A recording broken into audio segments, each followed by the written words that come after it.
তার মানে সুন্দরবনের মানুষগুলো কি রিক্সে থাকে? রিস্ক মানে ওটা জীবিকা তো ওদের কাঁকড়া ধরাটা। একটা নৌকোয় 3 জন করে থাকে। হুম। তা 100 কিলোমিটার দূরত্বে দূরত্বে এক একজন কাঁকড়া ধরছে।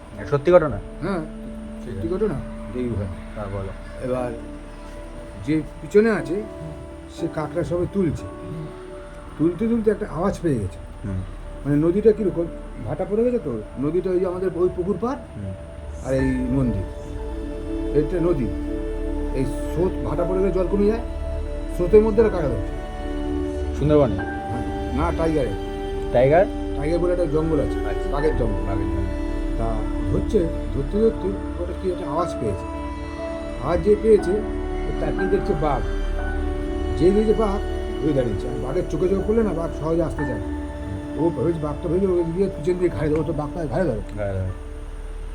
যে দেখেছে যখন আসছে বাঘ এরম করে করে এরম করতে আছে, তখন এই থাবা দুটো বাঘে এরম করে ধরে রেখেছে, ধরে রাখছে আর বলছে মা মা মা মা বলে চিল্লাচ্ছে, মা মা বলে চিল্লাচ্ছে। ওই যে আর 2জন কাকা ধরছিল তার মধ্যে একজন দেখতে পেয়েছে বাঘে ধরেছে। ও বলছে, ও তাকে বলছে এই আরে ওকে তো বাঘে ধরেছে, চল পালাই আমরা। ও আমাদের পাড়া প্রতিবেশী, তখন আমরা, ও তো আমাদের মায়ের সন্তান, তো চল আর দা নে, আর তুই বাস নে। একদিন দা নিল, বাস নিল আসতে, আর তোকে ধরে রেখেছে কিন্তু ওকে গাড়িয়ে দিচ্ছে।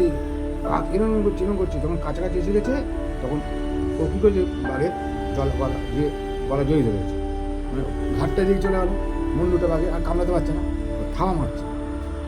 বলতে বলতে ওরা এসে ডাঙে দুটো কোপ দিয়েছে। একটা প্রথম কোপ দিতে গিয়ে স্লিপ খেয়ে গেছে, তবু কত সাহস নিয়ে করতে হয়েছে ওকে। আর একটা আবার ধান দিয়ে কোপ দিতে গিয়ে দুটো পরপর 4টে মেরে দিয়েছে, একদম এরম এরম এরম করে। আর ওই পেয়ে বাঘ ছুট, আর বাস দিয়ে মারছিল, মারতে ছুটে গিয়েছে এবং ওকে কী করেছে সাথে সাথে নৌকোয় তুলেছে। নৌকোয় তুলে গা হাত পা ভালো করে ধুয়ে, তখন ও নার্ভাস হয়ে গেছে। ও শুধু আমাকে বলছে আমাকে মেরে ফেল, আমাকে তোরা মেরে ফেল, আমাকে তোরা মেরে ফেল, যন্ত্রণা হচ্ছে তো।